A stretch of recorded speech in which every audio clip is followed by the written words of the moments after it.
ਮੁੱਦਿਆਂ ਦੇ ਉੱਪਰ ਜਾਵਾਂ। ਬਹੁਤ ਸਾਰੇ SMS ਅੱਜ ਪ੍ਰੋਗਰਾਮ ਤੋਂ ਪਹਿਲਾਂ ਮਿਲੇ ਨੇ, ਉਹਨਾਂ ਦੇ ਉੱਪਰ ਮੈਂ ਕੁਝ ਨਾ ਕੁਝ ਟਿੱਪਣੀਆਂ ਜ਼ਰੂਰ ਕਰਦਾ ਚੱਲਾਂਗਾ। ਫਿਰ ਆਪਾਂ ਆਪਣੇ ਵਿਸ਼ਿਆਂ ਦੇ ਉੱਪਰ ਵੀ ਜ਼ਰੂਰ ਚਰਚਾ ਕਰਾਂਗੇ। ਸੋ 2-3 ਮੈਸੇਜ ਦੇ ਵਿੱਚ ਟਿੱਪਣੀਆਂ ਮਿਲੀਆਂ ਨੇ ਕਿ ਇੱਕ ਤਾਂ ਪਹਿਲਾਂ ਉਹਨਾਂ ਨੇ ਪੁੱਛਿਆ ਕਿ ਕੀ ਅੰਮ੍ਰਿਤਪਾਲ ਸਿੰਘ ਤੋਂ NSA ਹਟਣ ਜਾ ਰਿਹਾ। ਸੋ ਇਹਦੇ ਉੱਪਰ ਅਗਰ ਮੈਂ ਟਿੱਪਣੀ ਕਰਾਂ, ਦੇਖੋ ਅੰਮ੍ਰਿਤਪਾਲ ਸਿੰਘ ਨੂੰ NSA ਦੇ ਅੰਦਰ ਉਹਨਾਂ ਨੇ ਹੁਬੜਿਆ ਹੋਇਆ ਸੀ ਜੇਲ੍ਹ ਦੇ ਵਿੱਚ। ਇਹ ਇਤਿਆਤਨ ਹਿਰਾਸਤ ਆ, ਜੇ ਆਪਾਂ ਇਹਨੂੰ ਕਹੀਏ ਵੀ ਕਿਸ ਟਾਈਪ ਦੀ ਇਹ ਹਿਰਾਸਤ ਹੁੰਦੀ ਹੈ, ਇਹਨੂੰ ਆਪਾਂ ਇਤਿਆਤਨ ਹਿਰਾਸਤ ਕਹਿੰਦੇ ਹਾਂ। ਅਤੇ ਇਤਿਆਤਨ ਹਿਰਾਸਤ ਜਿਹੜੀ ਹੁੰਦੀ ਆ ਉਹਦਾ ਸਮਾਂ ਸੀਮਾ ਅਸੀਮਤ ਨਹੀਂ ਹੋ ਸਕਦਾ। ਫਿਲਹਾਲ ਸਰਕਾਰਾਂ ਉਹਨਾਂ 'ਤੇ ਕਿਸੇ ਨਾ ਕਿਸੇ ਦੋਸ਼ ਨੂੰ ਮੂਹਰੇ ਕਰਕੇ NSA ਵਧਾ ਰਹੀਆਂ ਸੀਗੀਆਂ, ਲੇਕਿਨ ਕਾਨੂੰਨ ਇਹ ਵੀ ਦਿਖਾਈ ਦਿੰਦਾ ਹੈ ਕਿ ਤੁਸੀਂ NSA ਦੇ ਤਹਿਤ ਹਿਰਾਸਤ ਨੂੰ ਬਹੁਤ ਲੰਬੇ ਸਮੇਂ ਤੱਕ ਲਾਗੂ ਨਹੀਂ ਕਰ ਸਕਦੇ। ਇਸ ਕਰਕੇ ਸੰਭਵ ਹੈ ਕਿ ਪੰਜਾਬ ਸਰਕਾਰ ਆਉਂਦੇ ਦਿਨਾਂ ਦੇ ਵਿੱਚ ਅੰਮ੍ਰਿਤਪਾਲ ਸਿੰਘ ਤੋਂ NSA ਹਟਾ ਸਕਦੀ ਆ, ਪਰ ਨਾਲ ਇਹ ਵੀ ਸੰਭਵ ਆ ਕਿ NSA ਹਟ ਜਾਏਗਾ, ਲੇਕਿਨ ਨਾਲ ਉਹਨਾਂ ਨੂੰ ਹੋਰ ਮਾਮਲਿਆਂ ਦੇ ਵਿੱਚ ਗ੍ਰਿਫਤਾਰੀਆਂ ਦੇ ਵਿੱਚ ਪਾਇਆ ਜਾ ਸਕਦਾ ਆ। ਅਤੇ ਹੁਣ ਅਗਰ ਉਹਨਾਂ ਦੇ ਉੱਪਰ NSA ਹਟਦਾ ਹੈ ਤਾਂ ਹੋਰ ਬਾਕੀ ਸਾਥੀਆਂ ਦੇ ਨਾਲ ਉਹ ਪੰਜਾਬ ਦੇ ਵਿੱਚ ਆਉਂਦੇ ਨੇ। ਆਉਣਾ ਤਾਂ ਚਲੋ ਖੈਰ ਉਹਨਾਂ ਨੇ ਜੇਲ੍ਹ ਦੇ ਵਿੱਚ ਹੀ ਆ, ਪਰ ਗਤੀਵਿਧੀਆਂ ਪੰਜਾਬ ਦੇ ਵਿੱਚ ਰਾਜਨੀਤਿਕ ਤੌਰ 'ਤੇ ਜ਼ਰੂਰ ਫਿਰ ਵੱਧ ਜਾਣਗੀਆਂ, ਕਿਉਂਕਿ ਉਹ ਵਾਰਿਸ ਪੰਜਾਬ ਦੇ ਪਾਰਟੀ ਦੇ ਮੁਖੀ ਨੇ। ਸੋ ਰਾਜਨੀਤਿਕ ਸਰਗਰਮੀਆਂ ਬਹੁਤ ਤਿੱਖੇ ਤੇਵਰ ਦੇ ਵਿੱਚ ਫਿਰ ਚੱਲਣਗੀਆਂ। ਕੋਈ ਫਰਕ ਨਹੀਂ ਪੈਂਦਾ ਕਿ ਉਹ ਜੇਲ੍ਹ ਦੇ ਵਿੱਚ ਬੈਠੇ ਨੇ ਜਾਂ ਬਾਹਰ ਬੈਠੇ ਨੇ। ਸੋ NSA ਹਟ ਸਕਦੀ ਹੈ ਜੀ, ਅਤੇ ਇਹਦੇ ਨਾਲ ਫਿਰ ਰਾਜਨੀਤਿਕ ਹਲਚਲ ਪੰਜਾਬ ਦੇ ਵਿੱਚ ਬਹੁਤ ਜ਼ਿਆਦਾ ਵਧੇਗੀ। ਦੂਸਰਾ ਸਾਡੇ ਕੋਲ ਪੁੱਛਿਆ SMS ਦੇ ਵਿੱਚ ਕਿ ਕਰਨਲ ਦੇ ਮਾਮਲੇ ਦੇ ਵਿੱਚ ਕੋਈ ਵੱਡੀ ਖਬਰ ਜਾਂ ਕੋਈ ਵੱਡੀ ਅਪਡੇਟ ਆਈ ਹੋਵੇ ਤਾਂ ਜ਼ਰੂਰ ਦੱਸਦੇ ਚੱਲਣਾ। ਜੀ ਬਿਲਕੁਲ, ਕਰਨਲ ਮਾਰਕੋਟ ਦੇ ਮਾਮਲੇ ਦੇ ਵਿੱਚ ਵੱਡੀ ਖਬਰ ਸਾਡੇ ਕੋਲ ਆ ਚੁੱਕੀ ਆ। ਉਹ ਤੁਹਾਡੇ ਨਾਲ ਆਪਾਂ ਕੁਝ ਸ਼ਬਦਾਂ ਦੇ ਵਿੱਚ ਸਾਂਝਾ ਕਰ ਦਿੰਦੇ ਹਾਂ। ਦੇਖੋ ਜੀ, ਪਹਿਲੀ ਗੱਲ ਤਾਂ ਇਹ ਆ ਕਿ ਜੋ ਹੁਣ ਤੱਕ ਦਾ ਘਟਨਾਕ੍ਰਮ ਹੋਇਆ, ਤੁਸੀਂ ਉਹਨਾਂ ਨੂੰ ਨਿਊਜ਼ਪੇਪਰਸ ਦੇ ਵਿੱਚ ਜਾਂ ਸੋਸ਼ਲ ਮੀਡੀਆ ਦੇ ਵਿੱਚ TV ਵਗੈਰਾ ਦੇ ਉੱਪਰ ਤੁਸੀਂ ਉਹਨਾਂ ਨੂੰ ਸੁਣ ਚੁੱਕੇ ਹੋ, ਦੇਖ ਚੁੱਕੇ ਹੋ ਅਤੇ ਉਹਨੂੰ ਪਰਖ ਵੀ ਚੁੱਕੇ ਹੋ। ਫਿਲਹਾਲ ਹੁਣ ਮਾਮਲਾ ਕਿੱਥੇ ਆ? ਇਸ ਵੇਲੇ ਜਿਹੜਾ ਮਾਮਲਾ ਆ ਉਹ ਹਾਈ ਕੋਰਟ ਦੀ ਵਿੱਚ ਚਲਾ ਗਿਆ ਹੈ, ਹਾਈ ਕੋਰਟ ਦੇ ਵਿੱਚ ਪਹੁੰਚ ਗਿਆ ਆ। ਅਤੇ ਜਿਹੜੇ ਕਰਨਲ ਦਾ ਪਰਿਵਾਰ ਆ, ਉਹਨਾਂ ਦੀ ਪਤਨੀ ਆ ਜਾਂ ਉਹਨਾਂ ਦਾ ਸਪੁੱਤਰ ਆ, ਉਹ ਇਹਦੀ ਜਾਂਚ CBI ਤੋਂ ਕਰਵਾਉਣ ਦੀ ਪਟੀਸ਼ਨ ਵੀ ਪਾ ਚੁੱਕੇ ਆ। ਵੈਸੇ CBI ਜਿਹੜੇ ਵੀ ਕੇਸ ਕਰਦੀ ਹੁੰਦੀ ਆ ਉਹ ਇਸ ਲੈਵਲ ਦੇ ਕੇਸ ਨਹੀਂ ਕਰਦੀ ਹੁੰਦੀ, ਲੇਕਿਨ ਇਹ ਹਾਈ ਪ੍ਰੋਫਾਈਲ ਕੇਸ ਬਣ ਗਿਆ ਆ, ਆਰਮੀ ਦੇ ਨਾਲ ਸੰਬੰਧਿਤ ਕੇਸ ਹੈ, ਅਤੇ ਹੋ ਸਕਦਾ ਕਿ ਇਹ ਪਟੀਸ਼ਨ ਨੂੰ ਮਨਜ਼ੂਰ ਕਰ ਲਿਆ ਜਾਵੇ ਔਰ ਇਹ ਕੇਸ ਹਾਈ ਕੋਰਟ ਦੇ ਵਿੱਚੋਂ ਨਿਕਲ ਕੇ ਫਿਰ ਇਹ CBI ਨੂੰ ਚਲਾ ਜਾਵੇ। ਅਤੇ ਉੱਧਰ ਬਹੁਤੇ ਜਿਹੜੇ ਆਪਣੇ ਸਾਬਕਾ ਫੌਜੀ ਸੀਗੇ ਉਹ ਵੀ ਮੈਦਾਨ ਦੇ ਵਿੱਚ ਆ ਕੇ ਡਟੇ ਹੋਏ, ਉਹ ਵੀ ਧਰਨਿਆਂ ਦੇ ਵਿੱਚ ਲੱਗੇ ਹੋਏ ਨੇ। ਸੰਸਦ ਦੇ ਵਿੱਚ ਵੀ ਪੰਜਾਬ ਦੇ ਵਿੱਚ ਇਹਦਾ ਹੰਗਾਮਾ ਹੋਇਆ। ਸਰਕਾਰ ਤਕਰੀਬਨ ਇਹਦੇ ਵਿੱਚ ਘਿਰੀ ਹੋਈ ਆ, ਲੇਕਿਨ ਚੁੱਪ ਆ, ਉਹ ਕੁਝ ਬੋਲ ਨਹੀਂ ਰਹੇ ਹੈਗੇ, ਕਿਉਂਕਿ ਉਹਨਾਂ ਦੀ ਆਪਣੀ ਪੰਜਾਬ ਸਰਕਾਰ ਦੀ ਆਪਣੀ ਪੁਲਿਸ ਇਹਦੇ ਵਿੱਚ ਗ੍ਰਿਫਤ ਦੇ ਵਿੱਚ ਆ। ਸੋ ਕੱਲ੍ਹ ਇਹਦੀ ਪਹਿਲੀ ਸੁਣਵਾਈ ਹੋਏਗੀ। ਸੋ ਇਹ ਵੀ ਬੜੀ ਕਹਿ ਲਓ ਕਿ ਤੀਵਰ ਕਹਿ ਲਓ ਕਿ ਤੇਜ਼ੀ ਦੇ ਨਾਲ ਇਹ ਸਾਰਾ ਕੁਝ ਹੋ ਰਿਹਾ ਕਿ ਜਿੱਦਾਂ ਹੀ ਤੁਸੀਂ ਮਾਮਲਾ ਹਾਈ ਕੋਰਟ ਦੇ ਵਿੱਚ ਲੈ ਕੇ ਗਏ ਹੋ ਅਤੇ ਉਹਦੀ ਸੁਣਵਾਈ ਉਹਨਾਂ ਨੇ ਅਗਲੇ ਦਿਨ ਦੇ ਦਿੱਤੀ ਆ। ਸੋ ਕੱਲ੍ਹ ਤੋਂ ਇਸ ਦੀ ਸੁਣਵਾਈ ਸ਼ੁਰੂ ਹੋਏਗੀ ਅਤੇ ਦੇਖਦੇ ਹਾਂ ਕਿ ਫਿਰ ਇਹ ਹਾਈ ਕੋਰਟ ਇਹਨੂੰ ਆਪਣੇ ਤੱਕ ਸੀਮਿਤ ਰੱਖਦੀ ਹੈ ਅਤੇ ਜਾਂ ਫਿਰ ਇਹਨੂੰ CBI ਤੱਕ ਪਹੁੰਚਾਉਣ ਦੀ ਕੋਸ਼ਿਸ਼ ਕਰਦੀ ਆ। ਸਾਨੂੰ ਇੱਕ ਹੋਰ SMS ਮਿਲਿਆ ਸੀਗਾ ਕਿ ਉਹਨਾਂ ਵਿੱਚ ਉਹਨਾਂ ਨੇ ਪੁੱਛਿਆ ਕਿ ਕੀ ਪੰਜਾਬ ਦੇ ਜਿਹੜੇ ਵਿਧਾਇਕ ਆ, ਕਿ ਜਿਹੜੇ ਮੰਤਰੀ ਆ, ਉਹਨਾਂ ਦਾ ਬਸਤਾ ਵਗੈਰਾ ਪੈਕ ਹੋ ਰਿਹਾ, ਜਾਣੀ ਕਿ ਰੀਸ਼ਫਲਿੰਗ ਦੀਆਂ ਸੰਭਾਵਨਾਵਾਂ ਹੋ ਸਕਦੀਆਂ ਨੇ ਕਿ ਨਹੀਂ ਹੋ ਸਕਦੀਆਂ। ਬਿਲਕੁਲ ਜੀ, ਜੇ ਆਪਾਂ ਪੰਜਾਬ ਦੀਆਂ ਅੱਜ ਵੱਡੀਆਂ ਅਖਬਾਰਾਂ ਚੱਕੀਏ ਜਾਂ ਇਹ ਤੋਂ 15 ਕੁ ਦਿਨ ਪਹਿਲਾਂ ਦੀ ਆਪਾਂ ਸੁਰਖੀਆਂ ਦੇ ਉੱਪਰ ਗੱਲ ਕਰੀਏ ਤਾਂ ਉਹਦੇ ਵਿੱਚ ਪੰਜਾਬ ਦੇ ਮੰਤਰੀਆਂ ਦੀ ਰੀਸ਼ਫਲਿੰਗ ਦੀ ਗੱਲ ਸਾਹਮਣੇ ਆਈ ਸੀ, ਲੇਕਿਨ ਉਦੋਂ ਲੱਗਦਾ ਸੀਗਾ ਕਿ ਸ਼ਾਇਦ ਇਸ ਤਰ੍ਹਾਂ ਦਾ ਕੁਝ ਨਾ ਹੋਵੇ। ਲੇਕਿਨ ਜਿਸ ਤਰ੍ਹਾਂ ਅੱਜ ਅਖਬਾਰਾਂ ਦੇ ਵਿੱਚ ਇਹਨੂੰ ਵੱਡੀ ਤਵੱਜੋ ਦੇ ਨਾਲ ਪ੍ਰਿੰਟ ਕੀਤਾ, ਖਾਸ ਕਰਕੇ ਜਦੋਂ ਵੱਡੇ ਪੱਤਰਕਾਰ ਵੱਡੀਆਂ ਕਲਮਾਂ ਇਹੋ ਜਿਹਾ ਵਿਸ਼ਾ ਲੈ ਕੇ ਉਹਦੇ ਉੱਪਰ ਲਿਖਦੀਆਂ ਤਾਂ ਇਹਦਾ ਮਤਲਬ ਅੰਦਰ ਖਾਤੇ ਕੁਛ ਨਾ ਕੁਛ ਚੱਲ ਰਿਹਾ ਹੁੰਦਾ ਆ। ਸੋ ਸੰਭਵ ਆ ਜੀ ਕਿ ਪੰਜਾਬ ਦੇ ਮੰਤਰੀਆਂ ਦੇ ਵਿੱਚ, ਵਿਧਾਇਕਾਂ ਦੇ ਵਿੱਚ ਰੀਸ਼ਫਲਿੰਗ ਹੋਏਗੀ। ਸੋ ਇਸ ਰੀਸ਼ਫਲਿੰਗ ਦੇ ਵਿੱਚ ਆਪਾਂ ਦੇਖਦੇ ਹਾਂ ਕਿ ਜਿਹੜੇ ਆਪਣੇ ਸਿਸੋਦੀਆ ਸਾਹਿਬ ਆ ਦਿੱਲੀ ਤੋਂ ਪੰਜਾਬ ਦੇ ਵਿੱਚ ਆ ਚੁੱਕੇ ਆ। ਵੈਸੇ ਤਾਂ ਕੇਜਰੀਵਾਲ ਸਾਹਿਬ ਆਪਣੇ ਸਿਸੋਦੀਆ ਸਾਹਿਬ ਦੇ ਨਾਲ ਉਹਨਾਂ ਦੇ 2-4 ਜਿਹੜੇ ਸਾਥੀ ਨੇ, ਉਹ ਵੈਸੇ ਤਾਂ ਦਿੱਲੀ ਦੀਆਂ ਚੋਣਾਂ ਹਾਰਨ ਤੋਂ ਬਾਅਦ ਉਹ ਬੇਰੁਜ਼ਗਾਰ ਆਪੇ ਕਹਿ ਸਕਦੇ ਹਾਂ, ਅਤੇ ਮੈਨੂੰ ਲੱਗਦਾ ਰੁਜ਼ਗਾਰ ਦੀ ਭਾਲ ਦੇ ਵਿੱਚ ਪੰਜਾਬ ਦੇ ਵਿੱਚ ਬੜੇ ਨੇ। ਪਰ ਚਲੋ ਉਹ ਪਾਰਟੀ ਦੇ ਮੁਖੀ ਨੇ, ਉਹਨਾਂ ਨੇ ਆਪਣੀਆਂ ਵੱਡੀਆਂ ਖਾਸ਼ਾਂ ਹੁੰਦੀਆਂ ਨੇ। ਕੋਸ਼ਿਸ਼ ਹੈ ਉਹਨਾਂ ਦੀ ਕਿ ਲੁਧਿਆਣੇ ਦੀ ਸੀਟ ਨੂੰ ਕਿਸ ਤਰ੍ਹਾਂ ਜਿੱਤਿਆ ਜਾਵੇ ਅਤੇ ਉਹਦੇ ਹਿਸਾਬ ਦੇ ਨਾਲ ਫਿਰ ਉਹ ਰਾਜ ਸਭਾ ਦੇ ਵਿੱਚ ਵੀ ਆਪਣੀ ਐਂਟਰੀ ਮਾਰ ਲੈਣ। ਖੈਰ ਇਹ ਤੋਂ ਲੱਗਦਾ ਤਾਂ ਇਹੀ ਆ ਕਿ ਜਿਸ ਤਰ੍ਹਾਂ ਉਹਨਾਂ ਦੇ ਸਾਰੇ ਨੁਮਾਇੰਦੇ ਇੱਥੇ ਆ ਕੇ ਬੈਠ ਗਏ ਨੇ, ਰੀਸ਼ਫਲਿੰਗ ਹੋਏਗੀ, ਕਿਉਂਕਿ ਮੰਨਿਆ ਜਾ ਰਿਹਾ ਜਾਂ ਵੱਡੇ ਪੱਤਰਕਾਰਾਂ ਦੀਆਂ ਜਿਹੜੀਆਂ ਕਲਮਾਂ ਆ ਉਹ ਇਹ ਦਿਖਾ ਰਹੀਆਂ ਕਿ ਇੱਕ ਪੂਰੀ ਫਾਈਲ ਵਿਧਾਇਕਾਂ ਦੀ ਕੇਜਰੀਵਾਲ ਸਾਹਿਬ ਉਹਨਾਂ ਕੋਲ ਪਹੁੰਚੀ ਹੋਈ ਆ ਤੇ ਉਹ ਦੇਖ ਰਹੇ ਆ ਵੀ ਸਾਰੇ ਮੰਤਰੀ ਕੋਈ ਇਹ ਵੀ ਨਹੀਂ ਹੈਗਾ ਕਿ ਸਾਰੇ ਚੰਗੇ ਨੇ ਤੇ ਇਹ ਵੀ ਨਹੀਂ ਹੈਗਾ ਕਿ ਸਾਰੇ ਮਾੜੇ ਹੀ ਨੇ, ਤੇ ਜਿਹਨਾਂ ਦੀ ਕਾਰਜਕਾਰੀ ਇਸ ਵਕਤ ਨਹੀਂ ਚੰਗੀ ਚੱਲ ਰਹੀ ਜਾਂ ਆਪਣੇ ਹਲਕਿਆਂ ਦੇ ਵਿੱਚ ਉਹਨਾਂ ਦੇ ਉੱਪਰ ਦੋਸ਼ ਵਗੈਰਾ ਲੱਗ ਰਹੇ ਨੇ ਜਾਂ ਉਹ ਸਕੈਂਡਲਾਂ ਦੇ ਵਿੱਚ ਸਕੈਮਾਂ ਦੇ ਵਿੱਚ ਫਸ ਰਹੇ ਨੇ, ਤੇ ਮੈਨੂੰ ਲੱਗਦਾ ਕਿ ਉਹਨਾਂ ਦੀ ਫਿਰ ਰੀਸ਼ਫਲਿੰਗ ਹੋ ਸਕਦੀ ਆ। ਜੇ ਇਹਦੇ ਵਿੱਚ ਥੋੜ੍ਹੀ ਜਿਹੀ ਆਪਾਂ ਕਿਆਸ ਰਾਹੀਂ ਹੋਰ ਵਧਾਈਏ ਵੀ ਰੀਸ਼ਫਲਿੰਗ ਦੇ ਵਿੱਚ ਆਪਾਂ ਕਿਹੜੇ ਨਾਮ ਲੈ ਸਕਦੇ ਹਾਂ, ਉਹਦੇ ਵਿੱਚ ਆਪਾਂ ਧਾਲੀਵਾਲ ਸਾਹਿਬ ਦਾ ਵੀ ਨਾਮ ਲੈ ਸਕਦੇ ਹਾਂ ਕਿ ਧਾਲੀਵਾਲ ਸਾਹਿਬ ਵੈਸੇ ਤਾਂ ਉਸ ਕਹਿ ਲਓ ਕਿ ਮੰਤਰਾਲੇ ਦੇ ਮੰਤਰੀ ਬਣਾਏ ਹੋਏ ਸੀਗੇ, ਜਿਹੜਾ ਅਸਲ 'ਚ ਮੰਤਰਾਲਾ ਹੈ ਹੀ ਨਹੀਂ ਸੀਗਾ। ਸੋ ਇਹਦੇ ਵਿੱਚ ਉੱਪਰ ਆਪਾਂ ਪਿਛਲੇ ਪ੍ਰੋਗਰਾਮਾਂ ਦੇ ਵਿੱਚ ਕਾਫੀ ਖੁੱਲ੍ਹ ਕੇ ਗੱਲਬਾਤ ਕੀਤੀ ਆ। ਹੋ ਸਕਦਾ ਧਾਲੀਵਾਲ ਸਾਹਿਬ ਨੂੰ ਉਹਨਾਂ ਤੋਂ ਲਾਂਭੇ ਕਰ ਦਿੱਤਾ ਜਾਵੇ। ਜੇ ਆਪਾਂ ਮਾਝੇ ਵੱਲ ਨਿਗਾਹ ਮਾਰੀਏ, ਮਾਝੇ ਦੇ ਵਿੱਚ ਮੰਤਰੀਆਂ ਦੀ ਕਟੌਤੀ ਹੋ ਸਕਦੀ ਹੈ, ਕਿਉਂਕਿ ਇੱਕ ਹਲਕੇ ਦੇ ਵਿੱਚ ਤੁਸੀਂ 4-4 ਵਿਧਾਇਕ ਲਾਏ ਹੋਏ ਆ ਤੇ ਹੋ ਸਕਦਾ ਕਿ 4 ਦੇ ਵਿੱਚੋਂ 3 ਜਾਂ 2 ਕਰ ਲੈ ਜਾਣ, ਉੱਥੋਂ ਕਟੌਤੀ ਕੀਤੀ ਜਾਵੇ।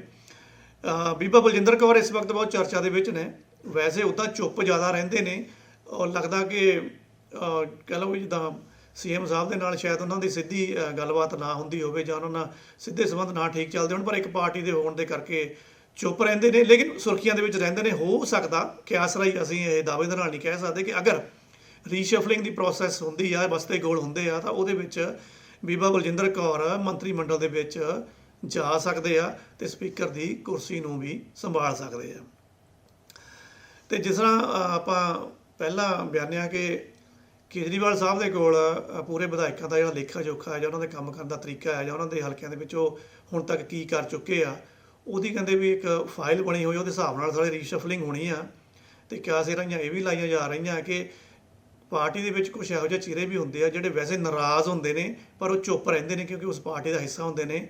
ਸ਼ਾਇਦ ਉਹਨਾਂ ਦੇ ਵਿੱਚੋਂ ਜਾਂ ਆਲੇ ਦੁਆਲਿਓਂ ਇਸ ਫਾਈਲ ਦੀ ਜਿਹੜੀ ਇੱਕ ਕਾਪੀ ਆ ਨਾ ਉਹ ਦਿੱਲੀ ਦਰਬਾਰ ਵੀ ਪਹੁੰਚ ਚੁੱਕੀ ਹੈ, ਪਰ ਉਹ ਦਿੱਲੀ ਦਰਬਾਰ ਫਿਰ ਇਹਨਾਂ ਦਾ ਨਹੀਂ ਹੈਗਾ, ਉਹ ਦਿੱਲੀ ਦਰਬਾਰ ਫਿਰ ਅਮਿਤ ਸ਼ਾਹ ਦੇ ਕੋਲ ਵੀ ਪਹੁੰਚ ਚੁੱਕੀ ਹੈ। ਦੇਖਦੇ ਹਾਂ ਅੱਗੇ ਅਮਿਤ ਸ਼ਾਹ ਉਹਨਾਂ ਦੀਆਂ ਕਿਸ ਤਰ੍ਹਾਂ ਦੀਆਂ ਕਾਰਵਾਈਆਂ ਹੁੰਦੀਆਂ ਨੇ, ਤਾਂ ਤੋਂ ਪਤਾ ਲੱਗ ਜਾਏਗਾ ਕਿ ਉਹਨਾਂ ਦੀ ਫਾਈਲ ਉੱਥੇ ਵੀ ਪਹੁੰਚੀ ਹੋਈ ਸੀ ਕਿ ਨਹੀਂ ਪਹੁੰਚੀ ਹੋਈ ਸੀ।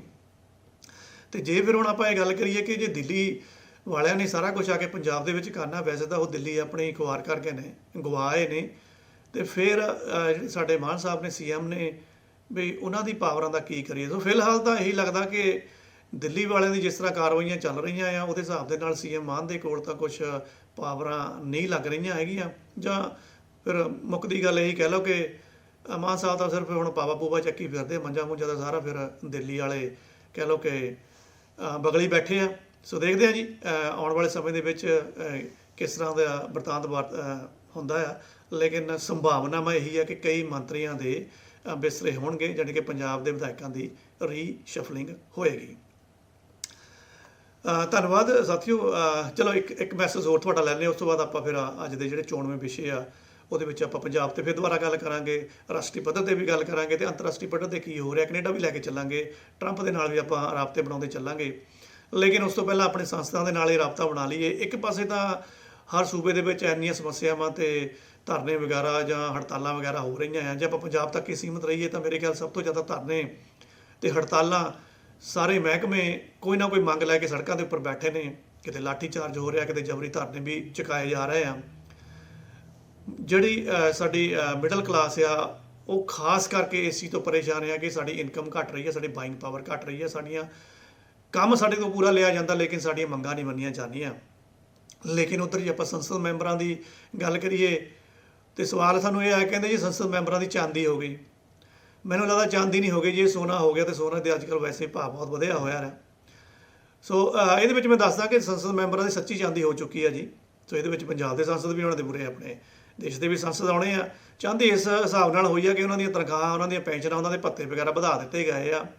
ਸੋ ਦੇਖੋ ਇਹ ਅਧਿਕਾਰ ਇਹਨਾਂ ਸੰਸਦ ਮੈਂਬਰਾਂ ਦੇ ਕੋਲੇ ਹੁੰਦੇ ਆ, ਆਪੇ ਮਤਾ ਪਾ ਕੇ ਆਪੇ ਬਿੱਲ ਪਾਸ ਕਰਾ ਲੈਂਦੇ ਆ। ਇਹਦੇ ਵਿੱਚ ਆਮ ਜਿਹੜੀ ਜਨਤਾ ਨੂੰ ਨਾ ਪੁੱਛਿਆ ਜਾਂਦਾ ਨਾ ਦੱਸਿਆ ਜਾਂਦਾ।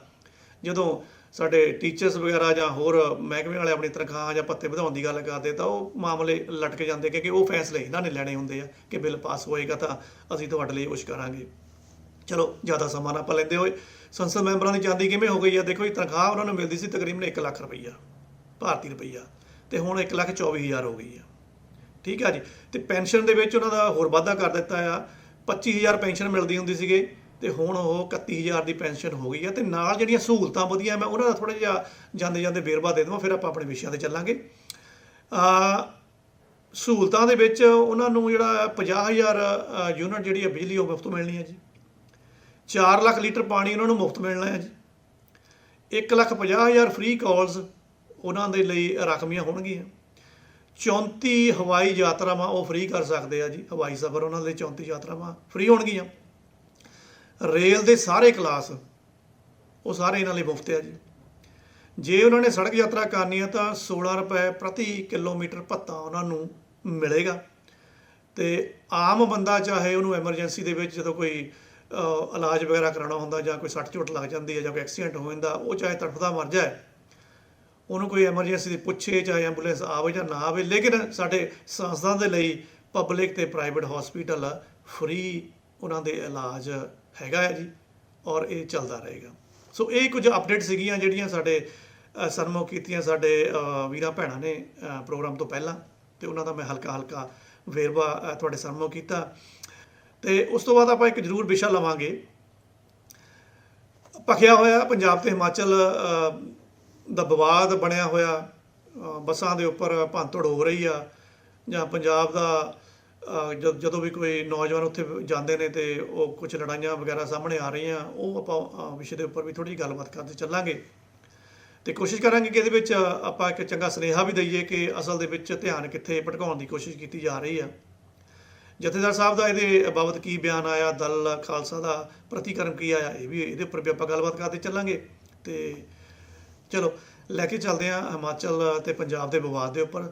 ਸਭ ਤੋਂ ਪਹਿਲਾਂ ਤਾਂ ਮੈਂ ਇਹੀ ਸੁਨੇਹਾ ਦੇਵਾਂਗਾ ਕਿ ਰਾਜਨੀਤੀ ਦੇ ਵਿੱਚ ਅਕਸਰ ਇਹੋ ਜਿਹਾ ਹੁੰਦਾ ਕਿ ਜਦੋਂ ਕੁਝ ਬਹੁਤ ਵੱਡਾ ਹੋਣਾ ਹੁੰਦਾ ਤਾਂ ਉਹਦੇ ਨਾਲ ਨਾ ਕੁਝ ਕਾਰਵਾਈਆਂ ਕੀਤੀਆਂ ਜਾਂਦੀਆਂ, ਆਵਾਮ ਨੂੰ ਬੇਲੋੜਾ ਉਹਨਾਂ ਦੇ ਵਿੱਚ ਫਸਾਇਆ ਜਾਂਦਾ।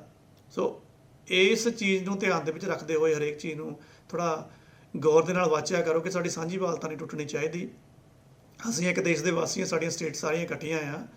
ਸੋ ਹਿਮਾਚਲ ਦੀਆਂ ਬੱਸਾਂ ਉੱਤੇ ਪੰਜਾਬ ਵਿੱਚ ਹੋਏ ਹਮਲਿਆਂ ਤੋਂ ਬਾਅਦ ਹਿਮਾਚਲ ਦੀ ਸਰਕਾਰ ਨੇ ਕੀ ਫੈਸਲੇ ਲਏ ਆ, ਉਹਦੀ ਉੱਪਰ ਆਪਾਂ ਗੱਲਬਾਤ ਕਰਦੇ ਹਾਂ। ਪੰਜਾਬ ਸਰਕਾਰ ਤੋਂ ਕੀ ਕੀਤੀ ਉਹਨਾਂ ਮੰਗ, ਉਹ ਵੀ ਆਪਾਂ ਗੱਲ ਕਰਦੇ ਹਾਂ। ਜਰਨੈਲ ਸਿੰਘ ਭਿੰਡਰਾਂਵਾਲੇ ਦੀ ਤਸਵੀਰ ਦਾ ਇਹ ਵਿਵਾਦ ਸੀਗਾ।